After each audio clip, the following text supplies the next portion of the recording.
The slap cracked across her face so hard she tasted blood. "You're gonna marry him," her brother Thomas snarled. "One way or the other." Sarah's own brothers and her own blood pinned her arms while the eldest beat her. Their crime wasn't punishment, it was business. They had agreed to sell her to a 55-year-old stranger who wanted their failing ranch, but only if Sarah came with the deal. But when Thomas stepped closer to finish breaking her spirit, something inside Sarah Callahan didn't shatter.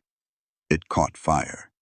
She drove her knee into his gut, smashed her elbow into William's face, grabbed her dead father's pistol from the mantel, and ran barefoot into a freezing January night. No shoes, no coat, no plan. Just 4 bullets and the will to survive.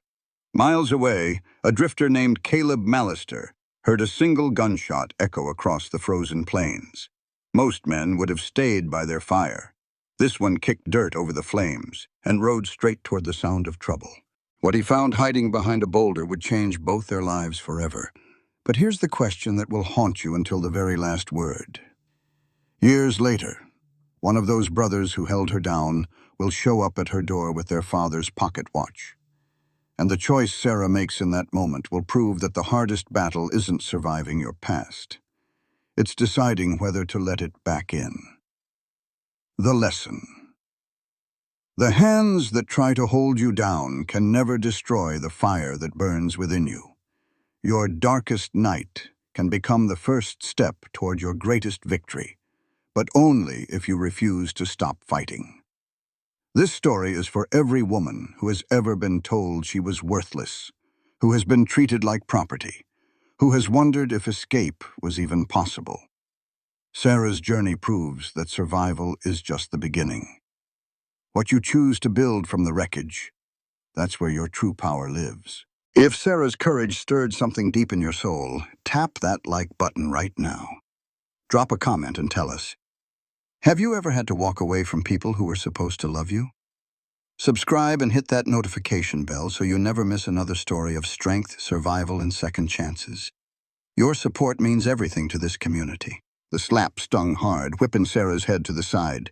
"You're gonna marry him," her brother Thomas said, his voice as bitter as the wind outside. Sarah tasted blood. Her oldest brother, all of 32 years old, glared down at her. William pinned one of her arms, James held the other.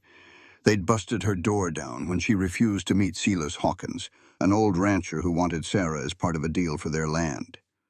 "I won't," she breathed through a busted lip. Thomas grabbed her by the jaw. "This ranch is going under, Sarah. We need his money. You're all we got to sell." "I ain't livestock.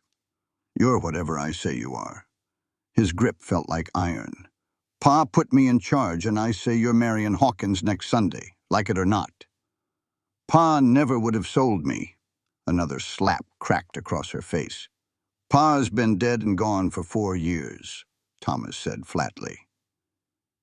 She felt James, her youngest brother, loosen his hold just a bit. He never had the stomach for Thomas's brand of cruelty, but he didn't let go. "Hold her," Thomas ordered. "She's about to learn a lesson." James mumbled a protest. "Quiet," Thomas snapped. Sarah saw him step closer and knew what was next. The little bit of hope she'd held on to, that her brothers might remember they were family. It just up and died right then. In its place, something else took root. The will to survive. She brought her knee up hard, and Thomas folded with a pained grunt. In that split second, she ripped her arm from James's weak grip, slammed an elbow into William's nose, and she ran.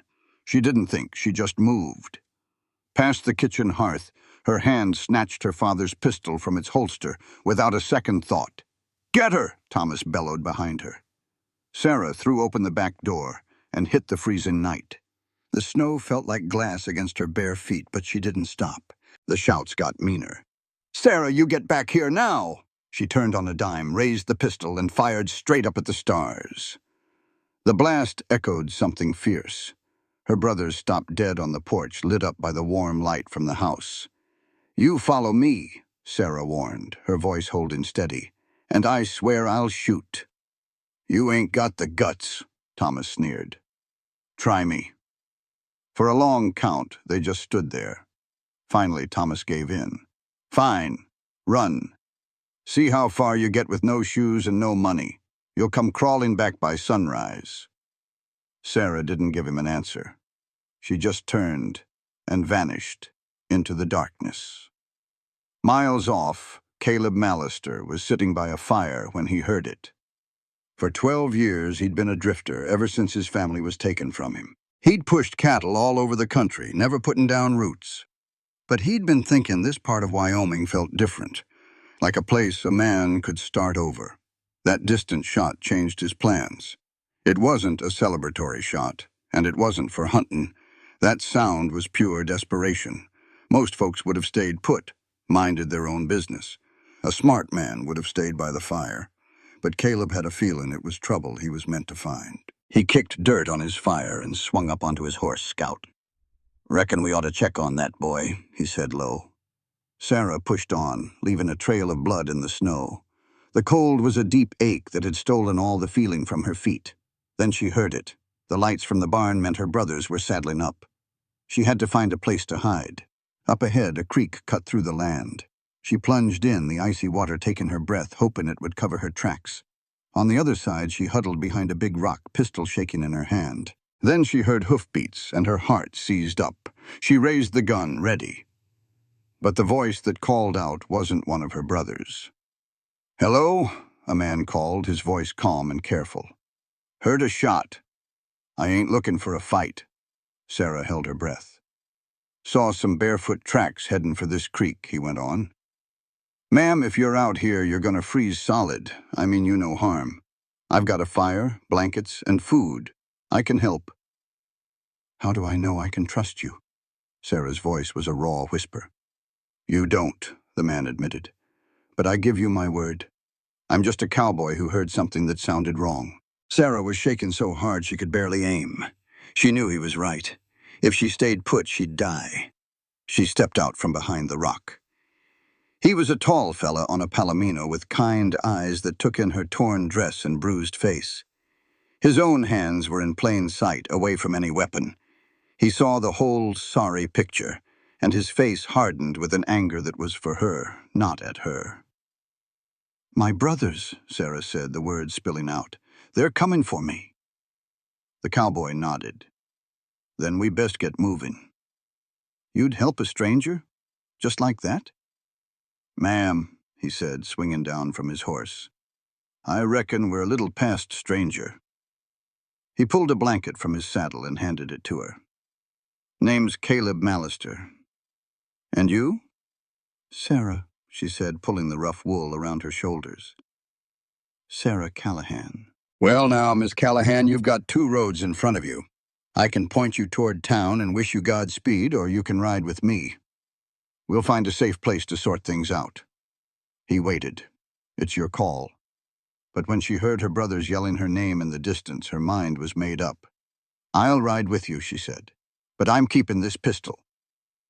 "Fair enough." He offered a hand to help her onto his horse. Sarah took it, hissing as her frozen feet met the stirrup. Caleb swung up behind her, keeping a respectful space between them. "Hold on tight," he said.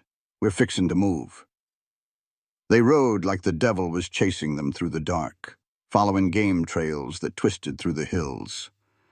Sarah kept glancing back, but the night had swallowed everything behind them. After nearly an hour, Caleb led them into a hidden canyon with a spring bubbling up from the rocks. "We'll rest here till morning," he said, swinging down.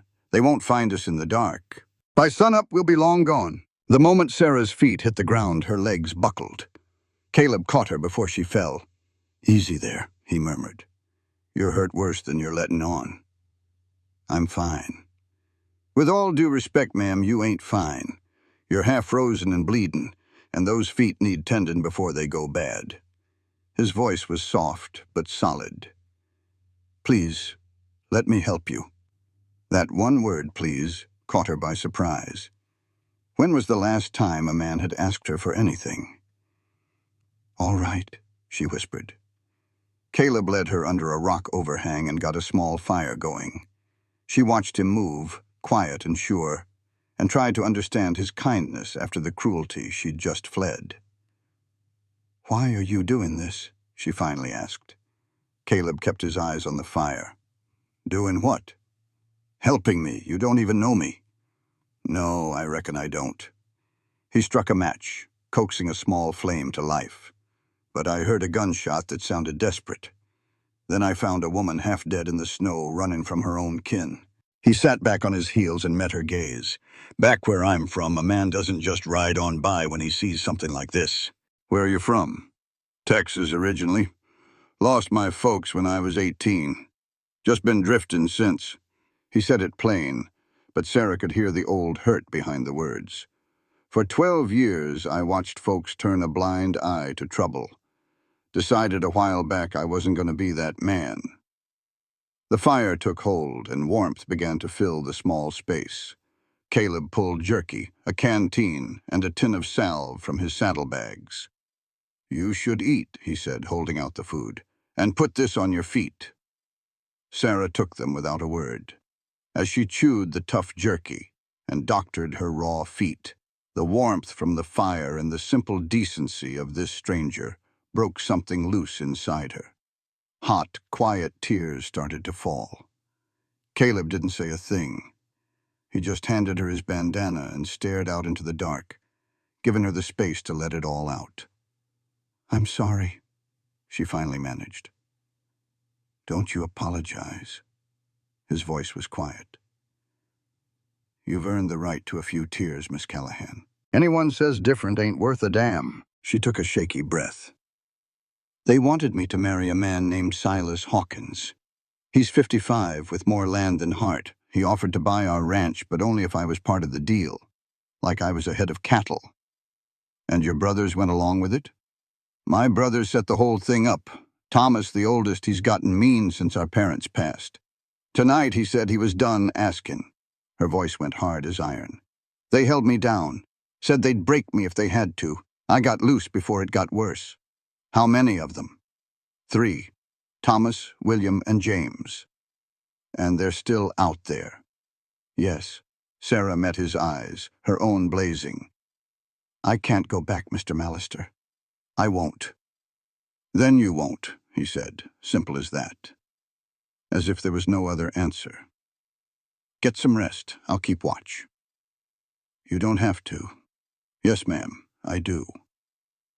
He picked up his rifle and settled against a rock facing the canyon entrance. I can't tell you what tomorrow holds, but you're safe tonight. For now, that's enough. Sarah just looked at him, the stranger who rode toward trouble, who offered help with no strings attached, who said, it's your call, as if her choice truly mattered. Mr. Mallister? Caleb. Caleb, she tried the name. Thank you for believing me. He gave a slight tip of his hat, a shadow of a smile on his face. Get some sleep, Miss Callahan. We'll figure things out in the morning. She meant to stay awake, but exhaustion took her in minutes. The last thing she saw was Caleb's shape against the fading fire, rifle across his lap, watching the canyon entrance. He was keeping her safe, a feeling she hadn't known in 4 long years. For the first time since her parents died, she slept deep and dreamless. Dawn came, gray and bitter cold. Sarah woke to the smell of coffee. She woke up aching in places she didn't know she had, and a sharp pain shot through her ribs when she tried to sit up. Easy, Caleb was there with a tin cup. Drink this. She took the coffee, letting the warmth soak into her frozen hands. In the daylight, she could see her feet were cut up and swollen. How bad is it, she asked. I've seen worse. Nothing's broken. He knelt and checked her feet with gentle hands. But you won't be walking far on them today. We'll have to ride double. I can ride. I know you can. The question is, where to? Caleb sat back. Your brothers will be looking everywhere. We need to get clear of this area. We could head south to Laramie, get you on a train headed east. East to what? The words came out sharp. I've got no one. No money. You've got your life, he said simply. That's more than you had yesterday. The truth of that shut her right up.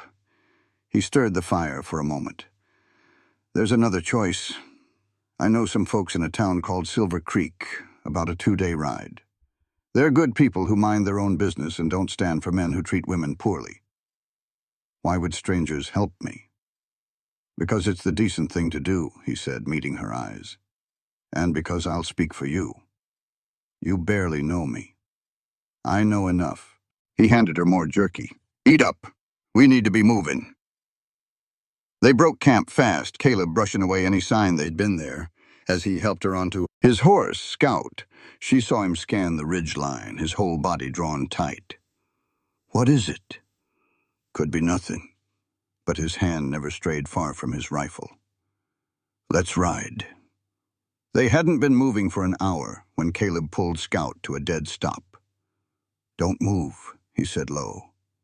Don't look. Just listen. Sarah held her breath. First there was only the wind. Then she heard it, the faint crunch of hooves on frozen earth, more than one horse. How many? She whispered. 3, maybe 4. Coming from the east, Caleb's voice was steady as a rock. They're trying to cut us off from Silver Creek. My brothers. He turned Scout toward a tight gap in the hills. Hold on. They pushed the horse hard, the wind cutting right through her. Behind them, the sound of their pursuers got louder. Then a voice she knew all too well cut through the air. Sarah, we know you're out there. It was Thomas. There's an old trapper's cabin about a mile from here, Caleb said, his voice tight. Solid walls. We can make our stand there. You can't take on 3 men by yourself. I'm not by myself. You've got that pistol, and you said your father taught you how to use it. He glanced back at her. Was that true? Yes. Then we've got a fighting chance. The cabin came into view. A small log building with a sagging roof but strong walls. Caleb all but lifted Sarah off the horse and shoved her toward the door. Get inside, find a window, but keep your head down. What about you? I'll see to the horse and come in the back. Try not to shoot me. A wild laugh almost escaped her. I'll try to remember. The cabin was dusty, but it was cover. Sarah found a spot by the window where she could watch the trail. Her hands were shaking as she checked the pistol. 4 bullets. The back door opened and Caleb slipped in, rifle at the ready. They'll be here any minute, he said, taking the other side of the window. Listen, when they get here, you don't have to say a thing. I'll do the talking. He looked surprised when she shook her head. No, she said, her voice steady. They're my kin. This is my fight. I'm not hiding. A look of respect crossed Caleb's face. All right, he said quietly, we do this together. Together. The horses were getting closer, the sound of their hooves thumping on the hard ground. Sarah peered out the window and saw 3 riders breaking through the line of trees. Her oldest brother, Thomas, was in the lead, his face a thundercloud of pure rage. William rode to his left, rifle held at the ready. James trailed behind, looking like he'd rather be anywhere else. Thomas's voice roared across the small clearing. We know you're in there. Come on out, and we can end this without any trouble. Before Sarah could even think to stop him, Caleb stepped right out the front door. He kept his rifle pointed down but held it firm, his body loose but ready for a fight. The lady made it plenty clear she does not want to go with y'all, he called out. I reckon you ought to turn those horses around and head back where you came from. Thomas pulled his horse to a halt, his eyes narrowing on the stranger. This is not your business, mister. We are here for our sister. This is a family matter. That is a mighty strange way to treat family, holding her down and hitting her. In his saddle, William fidgeted. James just looked away. You have no idea what you are talking about, Thomas snarled. She is hysterical. She does not know what is best for her or this family. I know exactly what I saw last night. Caleb's voice went cold as ice. I saw a woman running through the snow in her bare feet with blood on her face. Where I am from, men who do that to a woman have to answer for it. Are you making a threat? I am just stating a fact. Thomas's hand drifted down toward his own rifle. Step aside, stranger. This is your last chance. I cannot do that. Caleb did not even blink. Miss Callahan asked for my help, and she has got it. If you want her, you will have to come through me. The silence between them was thick with tension. like the air right before a lightning strike. That is when Sarah stepped out the door. She walked over to stand right next to Caleb, holding her father's pistol. Her hands were trembling, but she held the gun steady. In the morning sun, the bruises on her face stood out, ugly shades of purple and yellow on her pale skin. They were proof of what her brothers had done. Sarah. Thomas's voice was low and full of danger. Put that pistol down and come on home. No. You need the Hawkins money for the ranch. We will lose it all without that marriage. Then lose it. Sarah's voice grew stronger. I will not throw away my life just to save the ranch. I refuse to marry a man 3 times my age because you ran Pa's legacy straight into the ground. How dare you? How dare I? She took a step forward, her voice shaking with 4 long years of anger she had swallowed down. How dare you? I love that ranch too, Thomas. I would have worked right beside you to save it, but you never saw me as a partner. You just saw me as property you could trade away. She turned to look at James, who shrank back from her stare. You held me down, she said, her voice barely a whisper. While Thomas hit me, while he threatened to do worse, you held me down and you did not say a single word. Sarah, James's voice broke. It just got out of hand. I did not mean out of hand. Sarah's laugh was sharp and full of hurt. Is that what you call it? I am sorry. Sorry does not fix what you did. Sorry does not wipe away the truth that my own brothers were willing to break my spirit to get what they wanted. William shifted his weight, looking uncomfortable. Thomas, maybe we should... You be quiet. Thomas's rage was boiling over now. She is just twisting you all around her finger like she always does. She is playing the victim to make us look like the bad guys. You are the bad guys. Caleb's voice cut through the air like a knife. I have spent 12 years wandering this land, and I have never seen a sight as ugly as 3 grown men hunting their own sister like she is some kind of animal. You stay out of this. I am in it now, and I am not going anywhere until I know Miss Callahan is safe. Thomas's face twisted in fury, and his hand gripped his rifle. Last chance, stranger. Ride away now, and this does not have to get messy. I have been in messy situations before. Caleb's voice was as steady as a rock. Have you? The question just hung there. Sarah looked at her brothers. Thomas was seething with rage. William looked torn. And James looked like he was about to be sick. Thomas, James spoke up, his voice unsteady. Maybe she is right. Maybe we pushed this too far. Do not you start with that. Look at her face, Thomas. Just look at what we did. James's voice got stronger. Pa would have never wanted this. You know he would not have. Pa is dead. That does not mean we get to forget everything he taught us. James turned to Sarah, and there were tears in his eyes. I am so sorry. I should have stopped him. I should have... Do not, Thomas warned him. Do not you dare side with her. There are no sides here, James yelled back. There is only family, and we have gone and wrecked it. His words seemed to echo in the quiet clearing. Nobody moved for a long moment. Then William spoke, his voice low but clear. He is right, Thomas. This went too far. She is our sister. She is a business deal. She is the only thing keeping us from losing everything. Number. William shook his head. She is our sister, and we have been treating her like livestock. He looked over at Sarah, and his face was full of shame. I am sorry, too, for whatever that is worth. Thomas just stared at his brothers like they had lost their minds. Y'all are both fools, he spit out. That ranch is done for without the Hawkins money. Then let it be done for. Sarah lowered the pistol a little. I would rather have no home at all than be married to a man who thinks I am just part of a contract. I would rather freeze to death out here than spend one more day in that house. The words settled in the cold air. Thomas's hand tightened on his rifle. For one awful second, Sarah was sure he was going to shoot. But then, something in his face just broke. It was not regret, not Thomas. It was just the hard truth that he had already lost. Fine. The words sounded like a curse. You made your bed. Do not come crying to us when you figure out what you have thrown away." He yanked his horse around and rode off without a single look back. William paused for a moment, then he followed. But James stayed. "Sarah," he said, his voice thick with emotion.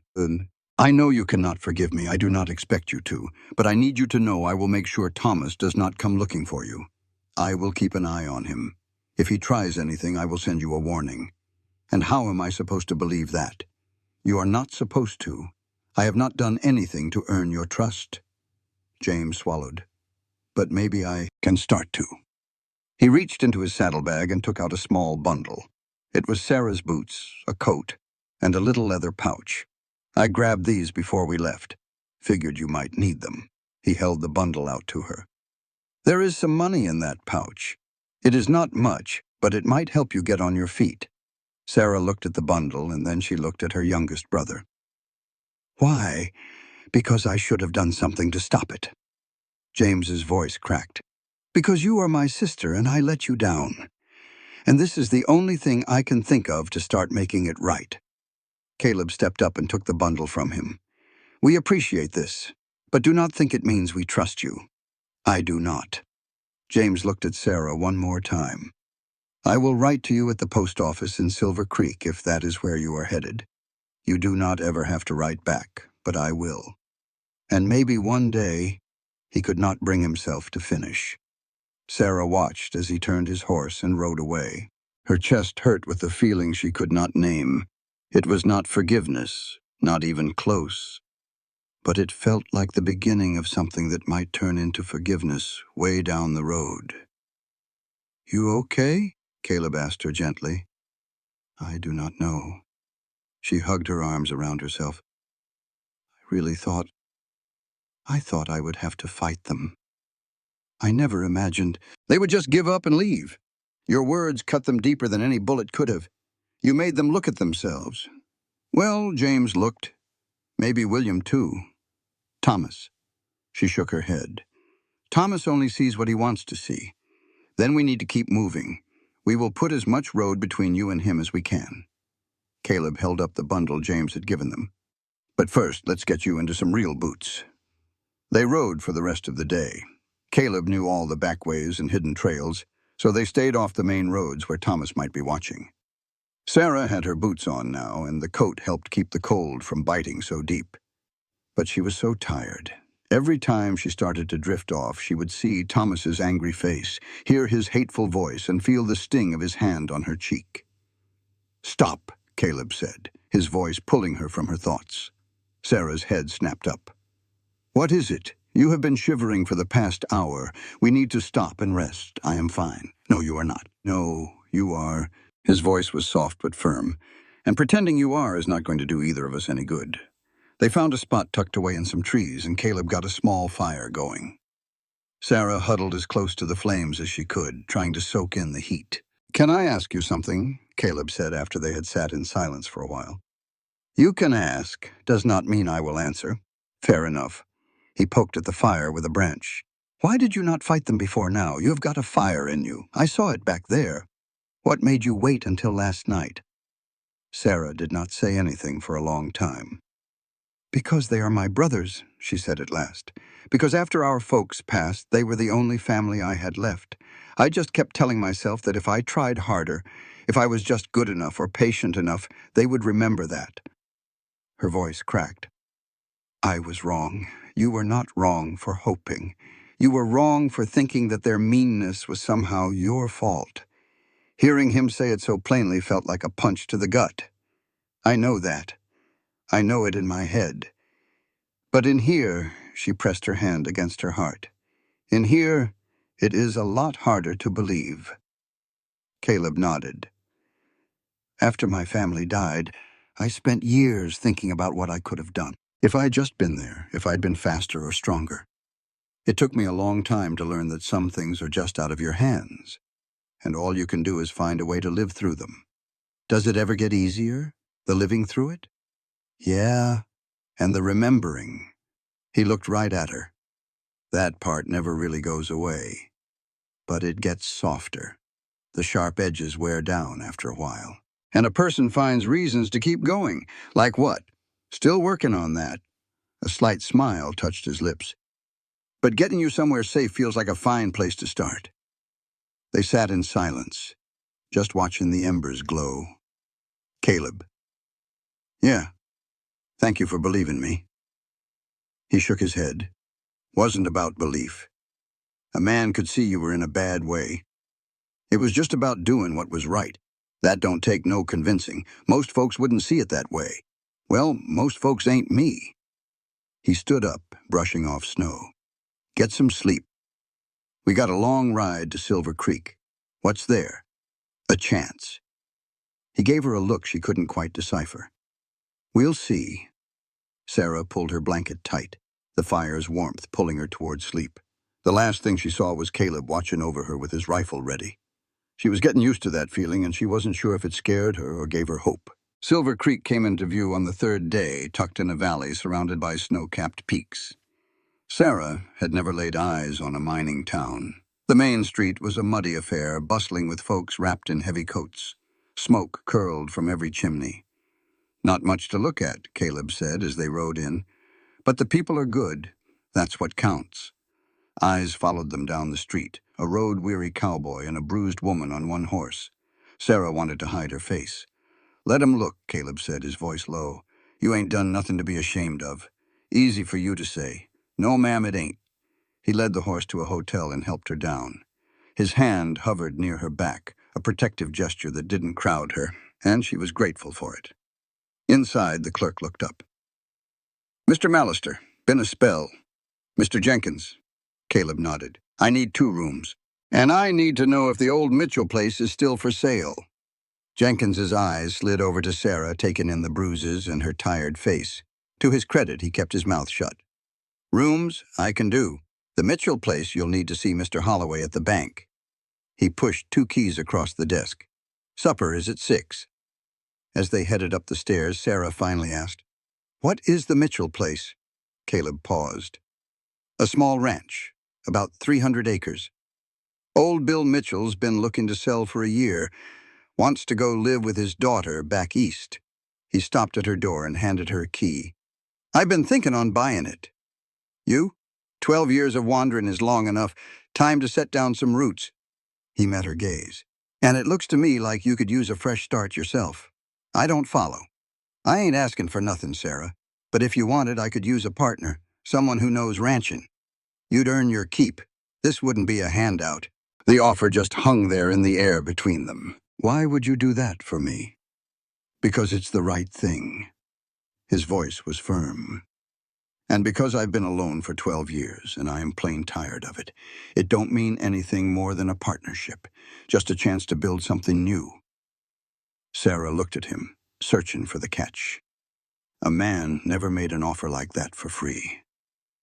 But all she saw in Caleb's eyes was the honest truth. I need to think on it, she finally said. Take all the time you need. I'm not going anywhere. He tipped his hat and went to his room, leaving Sarah alone. She sat on the bed, her father's pistol on her lap, trying to picture a future. Just a few days ago, she was running for her life. Now this stranger was offering her a home, a partnership, a choice. It was too much, too quick. And yet a little voice inside her, the one that had survived, whispered, Maybe this is it. A knock on the door made her flinch. Miss Callahan? A woman's voice. Mr. Mallister sent me. I am Martha Crane. I run the dress shop. Sarah opened the door to a tall woman in her 50s, with kind, sharp eyes. She took one look at Sarah's condition without a hint of judgment. Lord have mercy, child, she said. You look like you've been through a storm. Something like that. Well, you come with me. We are getting you cleaned up and into a proper dress. Whatever troubles you brought here, you won't face them looking like a runaway. I am a runaway. Then we will just make sure nobody can tell.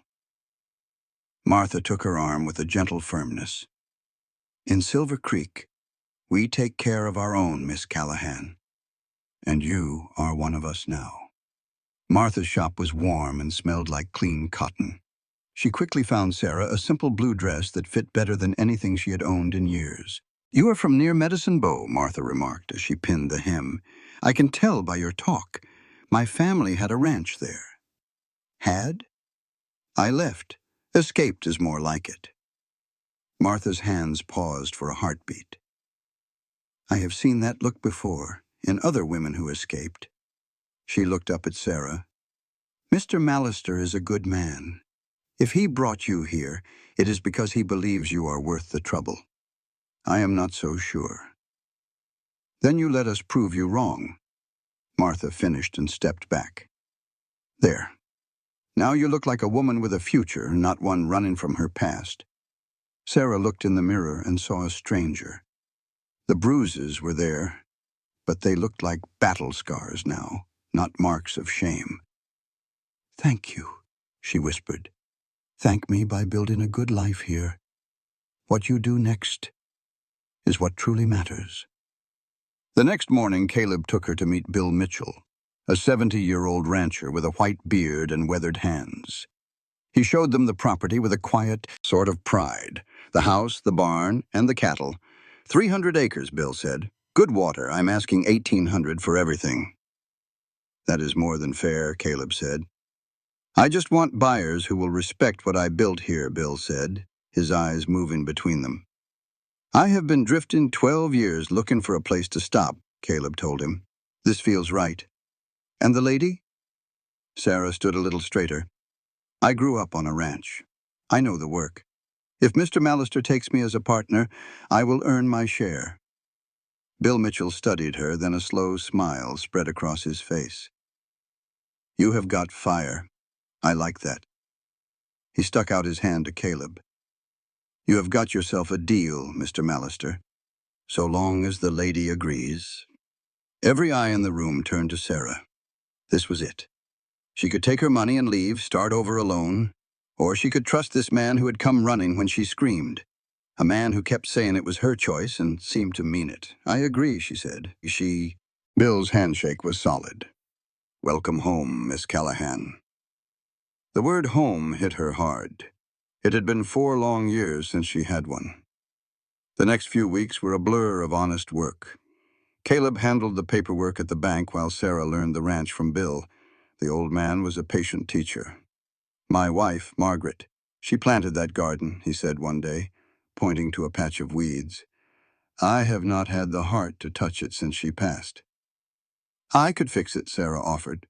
"Come spring." Bill's eyes got a little misty. "I would like that." My Margaret would have too. By the time Bill left for California, they had found their rhythm. Caleb handled the heavy work and the cattle sales. Sarah took charge of the house and the garden. The books, they were business partners, and that was supposed to be the long and short of it. But things were getting different. Sarah saw it in little ways, like how Caleb's gaze would stick on her when he figured she wasn't looking, or how his hand would find hers over the coffee pot. He always saved the best chair by the fire for her. She felt it in herself, too, that little jump in her heart when he'd smile. She started making up reasons to be close to him. Every night felt like a letdown when he went to his own room. They had to keep up proper appearances, just like Martha Crane laid down the law on day 1. Martha insisted on separate rooms, saying she wouldn't have gossip starting, so they did as she said. Caleb took the small room downstairs, and Sarah had the one up above. They worked and ate together, talking late into the night, but always with a careful distance. It was about to drive Sarah clean out of her mind. One night, a little over a month in, she was watching Caleb fix a harness by the fire. The quiet between them got too loud, and she finally had to break it. "Caleb, can I ask you something personal?" He looked right at her. "Always.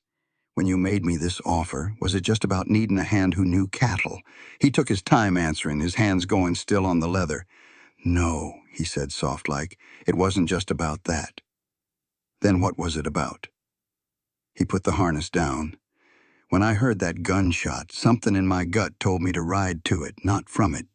When I saw you stand up to your brothers, something told me you were a person worth knowing. That's not a real clear answer. It's the only one I've got for now." He looked her square in the eye. "I ain't gonna lie and say I don't feel something, Sarah. But you've been through the ringer. The last thing you need is some fella making demands on you. What if I'm not looking for demands? What if I'm looking for—" She trailed off. "For what? I don't know." The words were small. "I just know that with you, I feel safe. I feel like myself. Like the person I used to be before my brothers wore me down to nothing isn't all the way gone." Caleb moved across the floor and knelt by her chair. He was close, but not touching. "She ain't gone," he said quietly. "I've seen her. She's the woman who ran through a blizzard with a pistol and a prayer. She's the one who made 3 grown men with guns back down with nothing but her own voice." His hand came up near her face. "Can I?" Sarah just nodded. His hand was warm and calloused on her cheek. "I won't push you," Caleb promised. "Whatever this is, we'll find our way through it when you're ready." "What if I don't know when I'm ready? Then we'll take it one day at a time." He leaned in and kissed her forehead, a simple, gentle thing, and then he stood up. "Get some rest. We've got a big day tomorrow." He was gone before she could say a word. Sarah sat by the fire, her hand on her forehead. Something was surely changing. And for the first time in a long, long while, she wasn't scared of it. A letter from James came 2 weeks later. She knew his writing on the envelope and her stomach tied in a knot. She knew it was coming, but that didn't make it any easier. She opened it with shaky hands. "Dear Sarah," she read out loud, her voice a bare whisper. "I hope you are well and safe. I've thought of you every day, and I've come to see what a poor excuse for a brother I was." Caleb had come to the doorway, leaning against the frame to listen. "Thomas left for Cheyenne, sold his part of the place to William and me. He said there was nothing left for him here, but I reckon he just couldn't face the folks knowing what he did." Sarah looked at Caleb. "He's gone. Keep reading," he said. She went back to the letter. "William and I are trying to make a go of it without Hawkins's money. It's tough going, but we're getting by. We started running sheep on the west pasture like Mr. Mallister said. It's looking promising." "You told William to get sheep?" Caleb shrugged. "Seemed like a smart move. Don't put all your eggs in one basket." Sarah just shook her head and kept reading. "I know I don't have any right to ask you to forgive me. What I did, what I let happen was wrong. But I'm trying to be the kind of brother you should have had all along." "He ain't the one who hurt you the most," Caleb pointed out. "No, but he held me down while Thomas did," Sarah said, her voice hard. "That ain't nothing."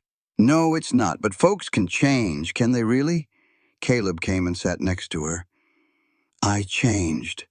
12 years ago I was just a boy who'd lost everything. Now I'm the man who heard a gunshot and rode toward the trouble." He took her hand. "If I can change, maybe your brother can too." Sarah just stared at that letter for a spell. "I don't forgive him," she said at last. "Not now. Maybe not ever. That's for you to decide. But I'll write him back. I'll tell him I'm safe and building a good life." She looked at Caleb. "And I'll tell him I'm not alone no more." His hand tightened on hers. "No, you're not," he said. "You never will be again." Sarah wrote her letter that very night. She told James all about Silver. She wrote about the ranch and about Caleb calling him her partner and friend. She described the good people of Silver Creek, like Martha Crane and the banker Mr. Holloway, who had welcomed her. She left out that she was happy. It just felt too soon. But she did write that she was healing. Sealing the envelope felt like a weight lifting off her. "All done?" Caleb asked from the doorway. She held it up. "Could you mail this for me in town?" "Of course." He took the letter, his hand resting on hers for a moment. "How are you feeling?" she thought. "Strange. Like I finally shut a door I wasn't sure I should." Caleb's voice was low. "Some doors have to close before new ones can open." She looked at this good man, patient and kind, who had offered her a partnership instead of making demands. "Yeah, I think I am ready now." "Ready for what?" "To see what is on the other side of that new door." A real smile finally lit up his rugged face. "Then, let's find out together."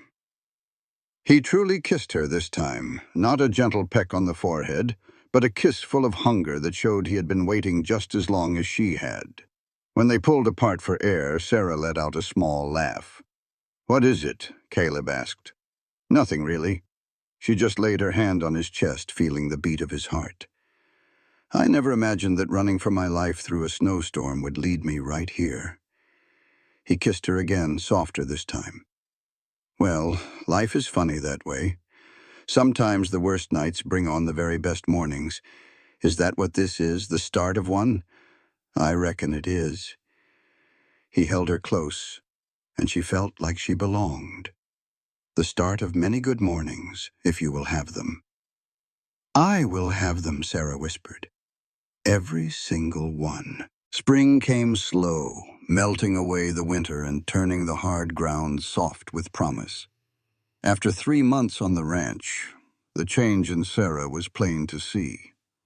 The bruises were long gone, and the fear in her eyes had been replaced by a quiet warmth that made Caleb's heart ache in a good way. They had found a rhythm together. He worked the fences and the cattle while she ran the house and the ranch's books. Their evenings were spent talking by the fire, learning about each other. That kiss had opened a new door, but they moved through it slow, building something solid. One night, Caleb put down the harness he was fixing. "We ought to talk about the future." Sarah looked up from her books. "What about it?" "Well, Martha Crane cornered me in town. She was wanting to know when we are getting married." His words just hung there in the quiet room. "What did you tell her?" "That I had not asked you yet." Caleb's voice was even, but she could see the tightness in his shoulders. "I figured you should be the first to hear that question." "Are you asking me now?" "No. I am asking if you would want me to ask." Sarah put her pen down. "Caleb Mallister, that is the most backwards proposal I have ever heard. It is not a proposal. It is a question before the proposal. There is a difference." He came over and knelt by her chair just like he did that first time. "I told you I would never rush you, but I cannot pretend I don't want more than just a partnership now." "What is it you want, Caleb?" "Everything." The word was full of emotion. "I want to wake up next to you and fall asleep with you. I want us to build this ranch, raise a family, and grow old on this land." He took her hands in his. "I want you, Sarah, for the rest of my days." Tears welled in Sarah's eyes. "That sure sounds like a proposal to me." "Maybe it is." He gave her fingers a gentle squeeze. "So what do you say?" She looked at the man who had saved her, who had protected her, and asked for nothing. "Yes," she whispered, her voice growing stronger with each word. "Yes, I will marry you. Yes, I want all of it." A huge grin spread across Caleb's face. He lifted her from the chair and spun her around until she was laughing. "I love you," he said, setting her down. "I do not think I have said that out loud, but I do. I love you, Sarah Callahan. I love you too." She pulled his face to hers for a kiss. "I love you, Caleb Mallister." "Soon it will be Sarah Mallister," he murmured. The news of their engagement flew through town. Martha Crane took over immediately, insisting on a proper wedding in early July. "That will give us 3 months," she declared. "We were thinking of something a little smaller," Sarah tried to say. "Nonsense, dear. After all you have been through, this town wants to give you a celebration." Sarah glanced at Caleb, who just shrugged. "I learned a long time ago not to argue with Martha," he said with a smile. Letters from her brother James kept coming. His words grew warmer with each one, asking about her life in Silver Creek. She wrote back, telling him about her engagement and the garden she was planting. But in late April, a different letter came. The formal handwriting on the envelope was from her other brother, William. A knot of dread formed in her stomach. William had never written to her before. This could not be good. "What is it?" Caleb asked, seeing the look on her face. Sarah's voice was quiet as she read the words aloud. "Dear Sarah, I am writing with news you should hear from family. Thomas is dead. He was killed in a saloon fight in Cheyenne about 3 weeks ago. He had been drinking and picked a fight with the wrong man. The service was small. James and I were there. I am sorry if this news brings you any pain. Your brother, William. The kitchen was silent. Caleb moved to her side. Sarah? I do not know how to feel. She put the letter down, her hands shaking. He was my brother. A part of me thinks I should be sad. And the other part remembers what he did. Her voice turned to steel. He held me down, Caleb. He was going to sell me like an animal. You are allowed to mourn the brother he should have been. Her tears finally came then. Not for the cruel man Thomas became, but for the little boy she remembered, before bitterness took root. I am sad, she said at last. Not for him, but for the family we lost so long ago. Caleb just held her, letting her cry. When the tears stopped, she straightened up. I need to write back to James and William. What will you tell them? The truth. That I am sorry for their loss and hope they can find some peace. She looked right into his eyes. And that I will not be coming to any memorial. That part of my life is over. Are you sure about that? Yes. Her voice was firm. Thomas made his choices. He chose to be cruel. I will not pretend his choices did not matter just because he is gone. Some folks might say you ought to forgive him. Some folks have not lived my life. Sarah touched his cheek. I have forgiven enough. I forgave James because he is trying. I forgave William because he was a follower. But Thomas, she shook her head. He died just like he lived. I cannot pretend that is not the truth. Caleb nodded. You are one of the strongest people I know. The wedding was set for the 4th of July. Martha Crane said Independence Day was fitting for a woman who had finally won her own freedom. Creek. Later, another letter came from James. This one felt different. Dear Sarah, it said, I've got some news. I've met a woman. Her name is Rebecca Turner, the new school marm over in Medicine Bow. We've been seeing each other for about 3 months, and I think I'm going to ask her to marry me. I wanted you to know because for the first time, I think I understand why you ran. Some things are worth fighting for. I hope you'll meet her one day. Your brother, James. Sarah read it through twice, a real smile finding its way to her face. Good news? Caleb asked. James found a girl, a schoolteacher named Rebecca, the one who said he was sorry. Yes, Sarah said, folding the letter. He says he understands now. I think he's really changed, Caleb. Maybe we could be a family again someday. Is that something you'd want? I don't rightly know. Part of me will always see him holding me down, but another part remembers the boy he was, the one who could always make me laugh. Folks are complicated, Caleb said. What's that mean? It's just something my mama used to say. A person's got a lot of different sides to him. He came to stand by her. Maybe your brother does, too. Maybe. She leaned on him. I'm not ready to see him yet, but I'm ready to keep writing him. That's a good start. About a week before their wedding, James just showed up. Sarah was in her garden when she saw a rider coming. She knew it was him right away. Caleb, she called out, her voice tight. He came out of the barn, saw the rider, and came to stand right beside her. His hand was near his sidearm, just in case. James stopped his horse a ways off and took off his hat. Sarah, his voice was hoarse. I know I shouldn't have come unannounced, but I had to see for myself that you were all right. You could have written. I know, but some things are better said face to face. Sarah looked him over. At 22, James looked worn out, like a man who'd been doing some hard living and even harder thinking. Say what you came to say, she said, her voice low. James swung down from his horse but kept his distance. I am sorry. The words felt rough coming out. I know I have said it before, but I need to say it to your face, so you know I mean it. What I did, what I let happen, was wrong. I do not expect you to forgive me. I just need you to know I will spend my whole life trying to be the brother I should have been." They were pretty words, but were they more? James reached into his saddlebag and pulled out a cloth bundle. "Pa's watch, the one Ma gave him. I took it thinking I would give it to my own son. But it belongs with you." He held it out, but Sarah did not move. "I do not want it, James. That watch belongs to a family that died the night you held me down for Thomas." James flinched. "I know. I cannot undo it." His voice cracked. "You are my sister, my only sister. I do not want to lose you." Sarah's voice was ice. "You already did.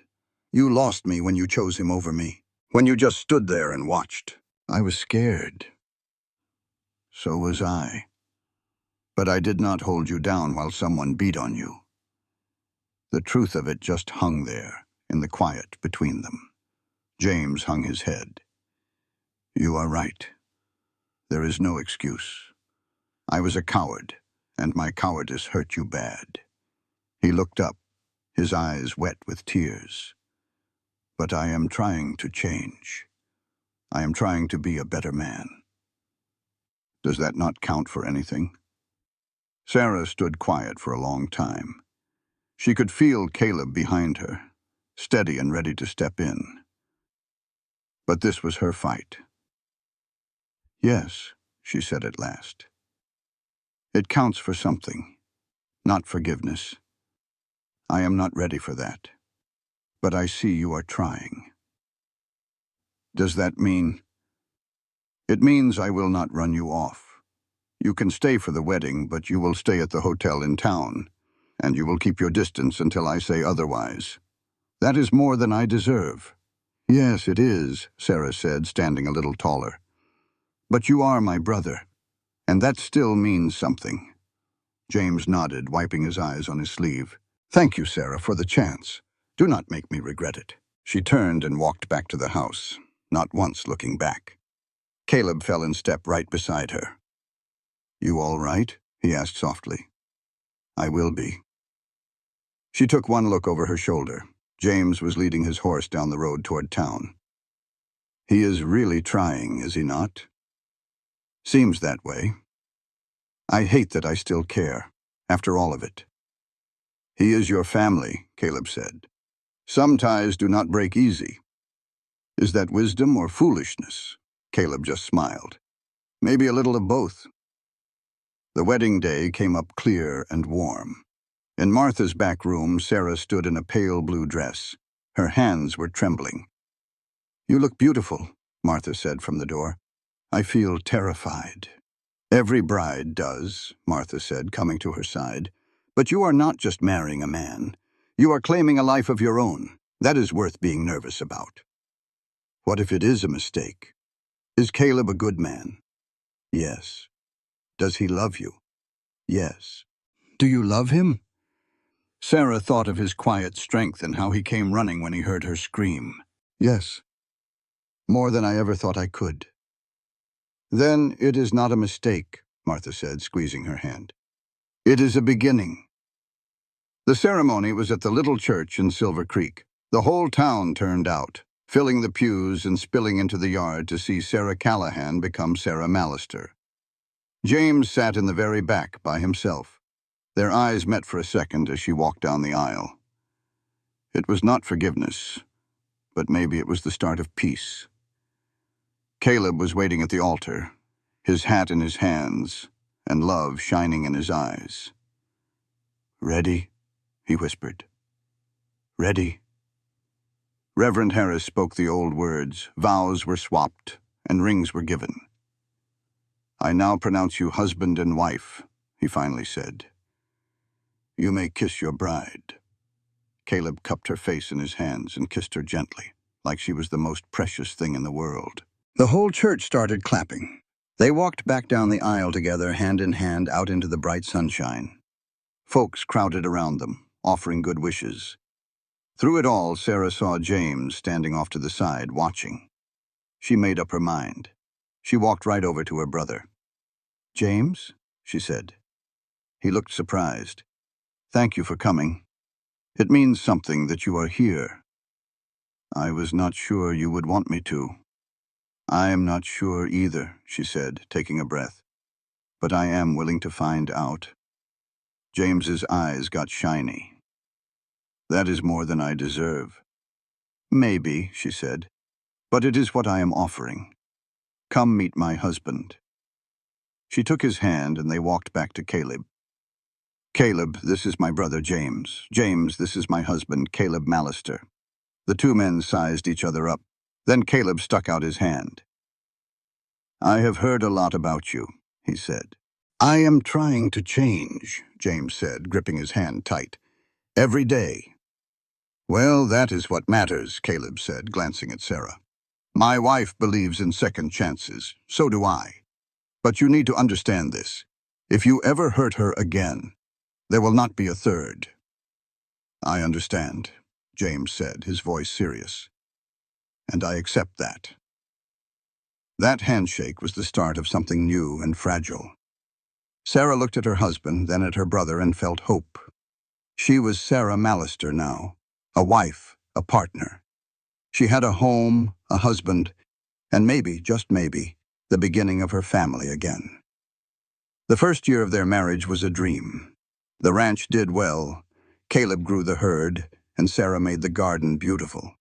They worked hard from sunup to sundown, falling into bed, tired but happy. It was the kind of tired that comes from building something good together. Their bond grew deeper than either of them had expected. They learned each other's ways. Caleb found out Sarah needed quiet time in the mornings. Sarah learned Caleb had nightmares about the raid that took his family, and that all she needed to do was hold him until he stopped shaking. "You never talk about them," she said one night. "Your family." "It hurts too much," he said, his arm around her in the dark. "Even now. Will you tell me someday?" "Someday," he whispered, kissing her hair. Letters kept coming from James. He sounded happier, more sure of himself. His ranch was getting back on its feet, and he and a woman named Rebecca were engaged. He was becoming the man their father would have been proud of. William wrote sometimes, too. His letters were formal, full of news about cattle prices and weather, reminding her of things her father used to talk about. She did not miss her old life, but sometimes she missed the idea of what it was supposed to be. "You are thinking again," Caleb murmured one evening. He found her staring out the window at the sky. "Just remembering." "Good memories or bad?" "Both," she said, leaning back as he wrapped his arms around her. "Is it not always both?" In the early fall, Sarah knew something was different. For weeks she had been tired in a way sleep could not fix. She felt queasy in the mornings and noticed smells she never had before. She told herself it was just the change of seasons. But deep down, a part of her knew. She waited until she was sure to tell Caleb. They were on the porch after supper, watching the sunset. "I need to tell you something," she said. Caleb looked worried right away. "What is it? Are you all right?" "I am fine," she said, taking his hand. "I am better than fine." Her hand on her stomach. "We're having a baby." The words just hung there in the quiet room. Caleb's face went from shocked to doubtful, then to a joy so big it looked like it hurt. "A baby?" he whispered. "You're sure?" "Martha told me this morning, coming in the late spring. Sarah." He just pulled her into his arms and held on so tight she could hardly get a breath. "A baby? Our baby. Are you happy?" "Happy?" He pulled back and she saw he was crying. "I'm scared spitless, Sarah. Overwhelmed. I don't know the first thing about being a father." His voice was all choked up. "But happy? That ain't a big enough word for this. You'll be a fine father." "How can you know that?" "Because you're a good husband. You heard a stranger in trouble and you rode right to her." She put her hand on his cheek. "Because you've got the biggest heart of any man I've ever known, even when you try to hide it." Caleb kissed her then, a long, slow kiss full of promises. "I love you," he whispered against her mouth, "both of you." We love you too. The news traveled fast through Silver. Word traveled fast through Silver Creek. Soon after, Martha Crane showed up, her arms overflowing with fabrics and patterns for little baby clothes. The wife of a nearby rancher came by, offering an old cradle and a heap of good advice. Even Mr. Jenkins from the hotel made the trip out just to shake Caleb's hand. He pumped his arm and said, "A new generation for the Mallister Ranch. Your father would be mighty proud." Caleb winced a little when he mentioned his father, but he kept a smile on his face. "Thank you, Mr. Jenkins. That means a whole lot." That night, Sarah wrote to James and William to share the news. A letter from James came back in 2 weeks, full of happy words and a promise to visit once the baby arrived. William's note was shorter, but just as heartfelt. He offered to send some of their mother's baby things that were packed away. "Things are changing," Sarah told Caleb, folding the letter. "For my family, I mean.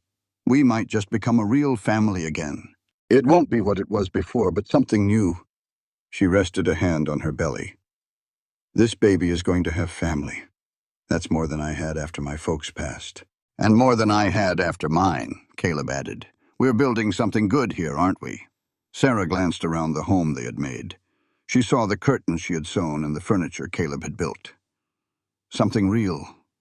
"Something real," Caleb echoed. "Something that's all ours." The pregnancy went along smoothly as fall turned to winter. Sarah's belly grew round, and soon she felt the baby move. At first it was like tiny butterfly wings, but then came kicks strong enough to make her catch her breath. Caleb would spend hours with his hand on her stomach talking to their child. "Your mama is the toughest woman I've ever known," he would whisper. "She ran barefoot through the snow to get away from trouble. She faced down 3 armed men with nothing but her grit. She's going to teach you how to be strong." "And you're going to teach this baby to be a big softy," Sarah would tease him back. By February, Martha Crane had all but moved into their spare room. She insisted that a first-time mother needed looking after. Her help was a comfort, but it was also a little exhausting. Martha had a strong opinion on everything, from what Sarah ate to how she slept. "That baby will be here in March," Martha declared. "Early March, I'd wager." Doc Harrison, on the other hand, figured it would be late March.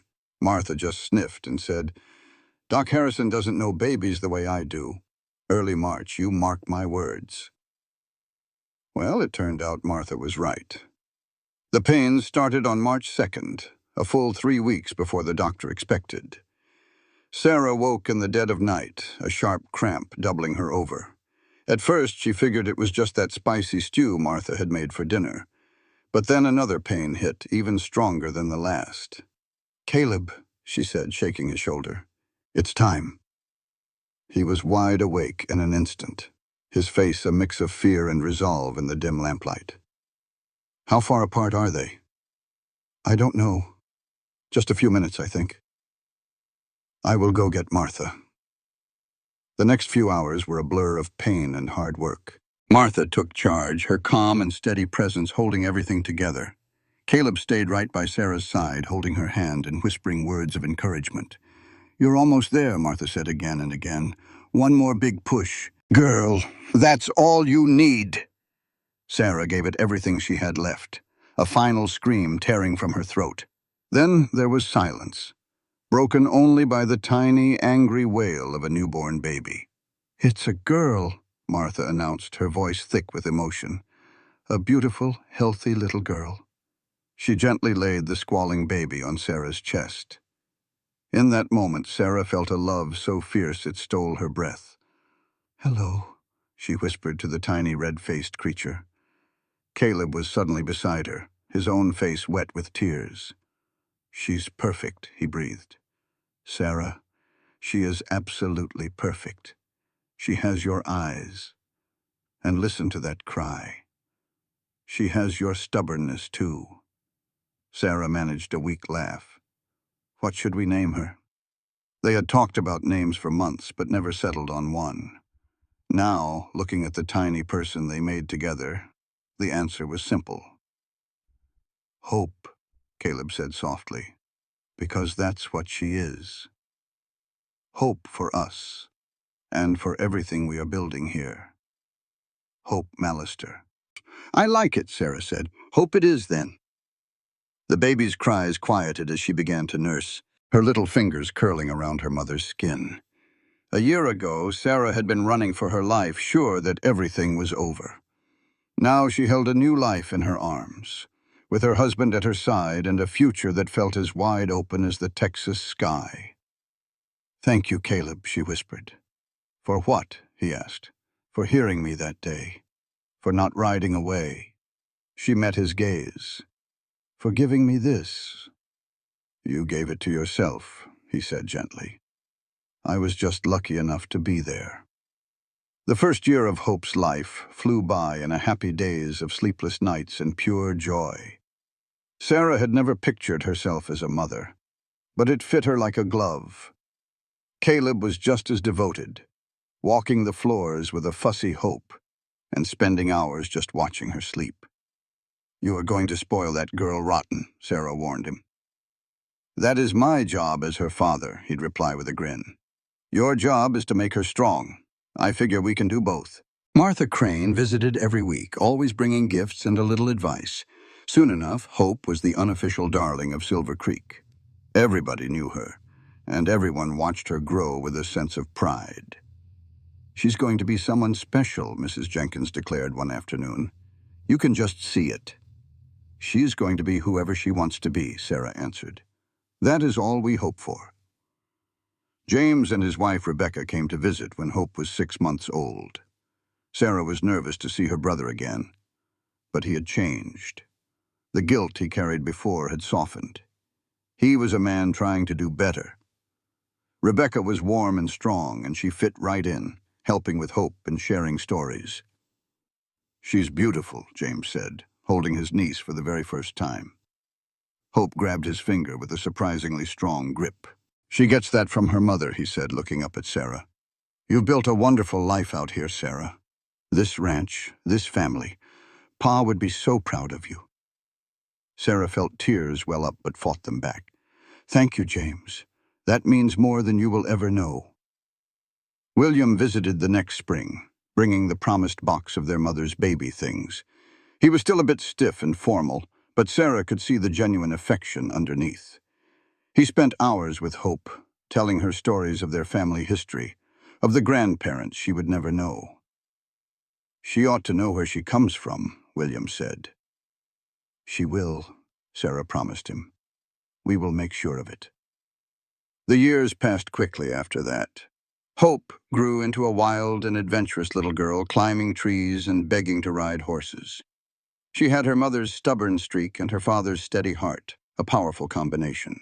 "That one is going to give us gray hair," Caleb said one evening, after Hope tried to fly off the barn roof. "She's going to change the world," Sarah replied with a smile. "I just hope the world is ready for her." When Hope was 3, they had a son, Daniel. He was a quiet, thoughtful boy, happy to sit with a book while his sister ran wild. They were different as night and day, but they were both theirs. The ranch grew right along with the family. They bought more land and hired more help. When the town's teacher left, Sarah even started a small schoolhouse for the children of Silver Creek. "You have become a pillar of this community," Martha Crane told her not long before she passed away peacefully in her sleep. The whole town mourned Martha, but Sarah felt the loss the most. Martha had been her very first friend in this new life, the woman who had welcomed her and helped her bring hope into the world. She saw something in me beyond the bruises and the ripped-up clothes. At the funeral, Sarah spoke of Martha's good heart and her steady belief that every soul deserved another chance. "She took me in when I had nothing left in this world," Sarah said, her voice catching.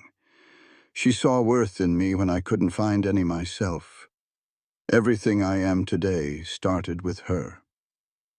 Later, Caleb just held her hand while she cried, not saying much, just being there. "She was so proud of you," he said softly. "She told me you were the daughter she always wished for, and watching you grow strong was one of the great joys of her life." Sarah cried even harder then, but they were the kind of tears that heal, not the kind that break you. One afternoon, a few years later, Sarah was out in her garden when a rickety old wagon pulled up. A thin woman with a bruised face was holding the reins, with two little children huddled right beside her. The woman's eyes were wide and skittish, darting around like she expected trouble from behind every tree. Sarah knew that look. She had worn it herself once. She put down her tools and walked toward them slow, keeping her hands where the woman could see them. "Ma'am, are you all right?" she asked, her voice gentle. The woman jumped. "We're looking for a place," her voice trembled. "Someone told us there was help to be found here." "You found it," Sarah said, reaching up to help her down. "You're safe now." The woman's name was Mary, and her story was a familiar, heartbreaking song. Sarah brought her inside, fed her children, and tended to her wounds with the same gentle hand Martha had once shown her. "Why are you doing this for me?" Mary asked later that night. "You don't even know me." "I know what it's like to be scared and running," Sarah replied. "Someone helped me when I was at my end.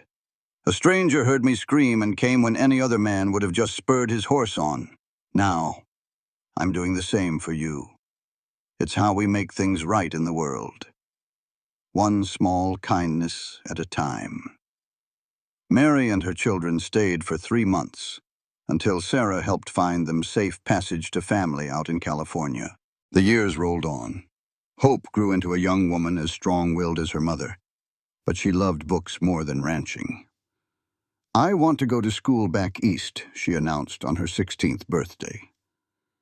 Sarah's heart ached at the thought of her leaving, but she remembered her own fight for a life of her own choosing. "Then you ought to go," she said. "I ran through a frozen night barefoot to escape a life I didn't choose. How could I ever deny you the chance to pick yours?" Daniel, who was quieter, stayed close to home and became a fine rancher, just like his father. James and Rebecca had 3 of their own, and the whole clan gathered every Christmas, a family made not just by blood, but by choice. 20 years after she fled into that blizzard, Sarah stood on her porch watching the sun set over the mountains. Her hair had turned to silver, and her face was lined with the good and hard years. Caleb came and stood beside her, his own hair more gray than brown. He took her hand, and they just stood there for a spell, quiet and comfortable. "You're thinking about that night, aren't you?" he finally asked. "You always get that faraway look in your eyes this time of year." Sarah smiled a little, leaning against his shoulder. "I was just thinking how different it all turned out. When I ran, I thought my life was over," she said. "Now I have everything. A good husband, children to be proud of, and a life I built with my own 2 hands. She turned to him. "You know, I never really thanked you proper, for hearing me scream, for riding toward trouble instead of away from it. You gave me a chance when no one else would have." "It all started with you, Sarah," Caleb said, his voice firm. "You were the one who ran. You were the one who fought to live when giving up would have been a whole lot easier. You're the strongest woman I've ever known." They stood together as the last light faded. "Any regrets?" Caleb asked.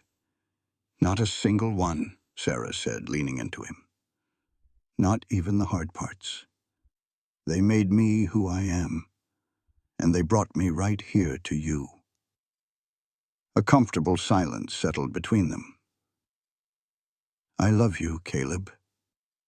"I love you too," he said, kissing her forehead. "Knew you were going to change my life from the moment I first saw you." The next morning, a letter came from Hope, talking about her teaching job and a new young man. Sarah smiled. She knew her daughter was building a life she had chosen, a life that made her happy. That evening, Daniel brought his wife and their newborn son for dinner. As Sarah held her first grandchild, she felt the circle of her life become whole. The girl who ran through the snow with nothing had become the heart of a family built on love and second chances. Later that night, Sarah wrote a letter back to Hope. She didn't tell the whole story of that terrible night, but she told her what mattered. "You come from a long line of strength," she wrote. "Never you forget that. Whatever life throws at you, remember you come from a woman who survived the impossible and built a beautiful life from the ashes. You have that same fire in you. Something beautiful right out of the ashes. That's what you get to carry on. It's your legacy, and I'll be darned if I'm not excited to see what you build with it. She folded that letter up, ready for the mail come morning. Then she slipped into bed next to her husband, nestling into his steady warmth. "Love you," Caleb mumbled, already half gone to dreamland. "Love you, too." Through the window, big, soft flakes of snow started coming down, laying a clean white blanket over the whole ranch. That same kind of snow nearly did her in 20 years back, cutting up her feet something fierce. But tonight, well, tonight it felt like a gift. It felt like home. Sarah Elizabeth Mallister closed her eyes and found an easy sleep. She was wrapped in love, rooted right where she belonged, and sure of one thing down to her bones. Life had tried its best to knock her down and break her spirit, but she got back up. She built a life right here so full of goodness and so rich with love that nobody could ever tear it away from her. That right there was her triumph. That was her story. And it was a long way from over. This content was carefully researched, developed, and manually edited by our team to deliver meaningful stories with valuable life lessons. Every narrative is crafted to entertain, inspire, and empower our audience. We believe that great stories can change lives, and we are committed to bringing you content that matters. Thank you for being part of our community.